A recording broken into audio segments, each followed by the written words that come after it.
Hello, hello, IGDN watchers. This is Matt Orr, the convention coordinator, back again for some more interviews with members who are around the world. And we're going to Canada today to talk to Jim Davies, a game designer and fiction writer about games. Jim, tell us about what your newest thing is. What's the featured product you want to talk about today? So I have created a urban fantasy world that's where their animals are sentient in the modern world, but don't let humans in on it. And I call it the Quad Arc world. And birds and humans can be wizards, but no other creatures can. And it's a world of demons and fairies and other supernatural horror kinds of things. And just this year, I published my first game. It's called Things That Go Squeak in the Night, from Gallant Knight Games, and you play mice protecting kids from supernatural threats. And it's a really simple game that you can just play in one evening, and all the rules you need are on the character sheet. And I made it to play with my wife. Actually, we were watching. She doesn't like complex games, and we were watching The Rescuers. And I said, "Would you want to play a game where you play a mouse that's trying to save kids?" And she said, "Yes." And so I kind of threw in the supernatural element and made this game. And so it's kind of a cross between The Rescuers and Ghostbusters. Those are both references that I understand. And I tell people, because my first game that I published was a anthropomorphic game where it's the same history of humanity up until like the 1930s. Okay. But it's always been animals. And people are like, why did you do this with animals? And I'm like, I don't know, because I grew up watching DuckTales and The Rescuers and all the Warner Brothers cartoons where you've got ducks and rabbits talking to each other. It makes sense to me that you would want to do that. Playing animals is so much fun. Like in this game, you play mice, and playing mice is surprisingly fun. I mean, like mice can climb, they can jump, they can squeeze through tiny holes. Like you can get around, and you're like hitching a ride on pigeons, and it's a lot of fun. And then the next game I'm making is in the same world where you can play anything, a human or a bird. And I've run several play tests at cons where all the player characters are playing birds. And, it's so much fun to play a bird. You can fly over cities and, Sure. And all kinds of stuff. It really is exciting to play animals. I agree with you. Yeah, yeah, I don't know. There's some people. Yeah, I agree. It's great. And the bird, you're like, I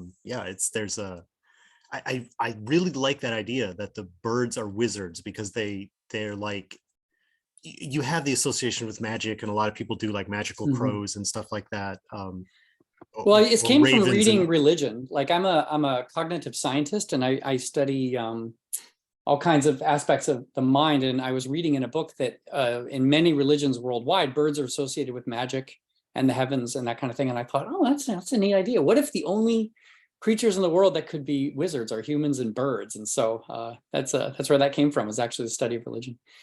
Well, yeah, and it in some ways seems such an obvious thing to fictionalize in that way, because the being a relatively land-bound mammal like humans are, or playing a mouse or a squirrel or something like that, like the magic ability of like, oh, I can just fly away. Like it is Yeah, it's like another plane of being in that way. Well, that's really great. And so that one is, so you're working on this other one now. Is that like, will that it be like sort of a direct sequel to Things That Go Squeak in the Night? You've got to deal with Gallant Knight, it's going to come out, or is it not that far along yet? It still needs a lot of work. I realize, in many I think role-playing game designers will sympathize that if you're creating a game with spells, it's 3 times the work. So I have about 200, maybe 200 pages of spell information so far. Oh, wow. And I'm not finished yet. So it will be a few years, but Gallant Knight Games is interested, and they've been really great to work with. It'll be a more complex game. It won't be compatible per se, but it is in the same world. So, this is Squeak is a game you can play with kids, and, just in an hour, and it's sort of light on the horror elements, where the new one, Beaks, Wings, and Magical Things, it's called, it delves much more into almost like a more of a World of Darkness kind of vibe. Okay. That's, yeah, I mean, that I understand those. Yeah, that's great. So I want to ask you just a little bit, because you're in so many of the people in IGDN are publishers of their own stuff. They've, set up that company, they do their own Mhm. Kickstarters, all that kind of stuff. Um, since you're not in that position, how did you get connected with Gallant Knight, and like go through, what is that process like for someone who is not like, oh, I wrote a game and then I published it and then I'm doing my own publicity? What Mhm, is mhm. how do you get connected with a publisher? Yeah, How did you get connected in this instance? right. I like designing games, but I think publishing games involves a lot of hassle that I would rather not deal with. So I might have published Squeak on my own if I wasn't able to entice a publisher, but I would rather not deal with printers and all this stuff, and I'd rather have somebody with more expertise do it. What I did was I went to Metatopia, and if any of your listeners don't know what that is, it's a really fabulous game design conference for board games and role-playing games, where all the games that you play are works in progress. And you play for a certain amount of time, and the last 10, 20 minutes is feedback. And I went, it's just a fabulous thing because the people giving you feedback are other game designers. So it's just super high quality. And I've been there many times. And I made a pitch sheet. I pitched this game, and I made a pitch document that I could hand to people. And I went to Magpie, I went to a bunch of game designers or publishers rather, and said, you want to publish my game? And everyone thought it was a neat idea and liked it. I didn't end up getting anyone directly, but people I talked to liked the game enough to recommend me to Alan Barr over at Gallant Knight Games, and he took a look at it, was very impressed, and it went from there. So I think that it's important to, if you want to sell your game to another publisher, talk to people about and look up how to make a pitch. Like, what kind of information will the publisher need to make a decision? Right. What are the competing titles? What's the cost going to be like? Who's the audience? What kind of art is necessary? What are the mechanics going to be like?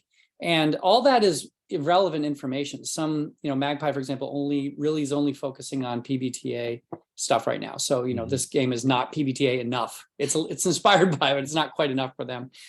And, that makes you look really professional. You've done your homework. But like me, you'll make connections, even if that doesn't completely work out pitching and just signing a deal on the spot or whatever. Right. You meet people and people talk. It's not a huge community. Yeah, that's I agree with everything you've just said. Having had those conversations, getting stuff pitched, and also talking to other designers, it's like, yeah, it's word spreads around. Well, great. I wanted to ask you also about and Canada is I think it's the third largest country in the world. It's a big country, right? So like by geography, yes, it's huge. by geographic area. So like, whereabouts do you live? What are your local conventions? And do you participate there? And you mentioned Metatopia, that's obviously in Jersey, USA. yeah. So obviously you travel around, but like what is the local con scene like to wherever you're at? So Ottawa is just above upstate New York geographically. And it's about 5-hour drive from Toronto, which is also above upstate New York. And we have small conventions here. We have one called Can Games, which is just a playing convention, a lot of wargaming and role-playing gaming. And then there's a pretty big conference in Toronto called Breakout Con that happens every year, which is mostly also for gaming. I say that for gaming rather than game design, which Metatopia is specific for. Sure. And it's important difference. Yeah. Thanks for clarifying. Yeah, we have some terrific game designers right here in Ottawa. So we got Mark Richardson, who did a wonderful game called Headspace. We've got Jason Pitre. We've got Emily Griggs. We've got some really good talent right here in the city. It's not a huge city, but there's a surprising amount of role-playing talent. Yeah, I know most of those names that you just said. So yeah, they're all from Ottawa. Right. I think yeah. And so do you somebody else was too, but she left. Alex Roberts used to be here, but she split. Yes. Well, yeah, that's a lot of talent, like you said. So do you get, like, if you go to a local con, are you likely to run into those other creators and you catch up with each other? Do you see each other at events, or is it's sort of like, oh yeah, I mean, we know we're in the city, but we don't ever end up in the same place, you know? Yeah, the interaction for me is mostly online. I see Emily at cons partially because she sells her illustrations in addition to her games, so she has a booth. Oh, I see Jason around. So yeah, I guess I do see them around. Yeah, Okay. yeah. So there's a community. So what is the I imagine, because I've not been to any conventions other than like kind of I guess I've been to PAX Unplugged, which is in Philadelphia, but like I've been to Gen Con and Origins, and I went to one in Nashville. So it's a lot of the sort of the eastern third of the United States, or that's where I've been to a lot of my conventions. So I imagine there's a lot of the bigger companies like Pelgrane out of their UK, and then you've got Free League and all those, and then obviously I'm escaping the name, Privateer Press and the other sort of, they're none of them are Wizards of the Coast, but they're all bigger than Gallant Knight Games or Wet Ink Games, or are they a presence in that part of at the con scene in where you are in Ottawa? Do you see the same stuff that we see in America? Is basically what I think that I think that you see the same kind of stuff. It's just a matter of the size of the conference. So the really small companies can't always afford to have big setups at the large cons, and probably it's not worth Shadowrun's money to try to have a booth at a small con. So I think I think it's fairly consistent with the kinds of things that happen at conferences and across America and Canada. Yeah, the relationship is closer, I think. I because we're next to each other. The countries touch, so and we share language, and it's geography and stuff. So Canadians like to make a big deal about Canadian literature and Canadian this and Canadian that. But to me, the role-playing game designers of Canada and America are more similar than the poets are more similar to each other than the poets are. So I don't think that it makes sense to be like, oh, this is such a Canadian role-playing game. It's not like we only use one system or something. Well, having just set me up, you've just undermined what my next question was going to be, which is there a Canadian local product, a game that you would like to give a shout out to? Sure. I mentioned it a minute ago, Headspace, which is by Mark Richardson, who's a local guy. And that's a really neat take on cyberpunk, where you play a party, your players are a party of people who have their minds connected. And you can use skills from other people's minds and knowledge from other people's minds. But they also have psychological baggage, and bad rolls mean that you suffer from their anxieties or their whatevers. And so it's unlike Shadowrun, which is kind of like a heist, illegal kind of thing. In Headspace, you're kind of freedom fighters or rebelling against the corporate infrastructure to help protect people. I think it's a very creative game. Really cool, really well done, and I got to play it locally with Mark, and I can recommend that. Awesome. I know of that game. I've sold it at it's been at the booth before. Okay, yeah. So I flipped through it. That's cool. All right. Well, I think so. I often ask a silly question when I'm doing from the con floor, and I thought of one to ask you. To relate back to your Squeak, things that go squeak in the night. You mentioned some of the inspirations to the game. So who's your favorite fictional heroic mouse?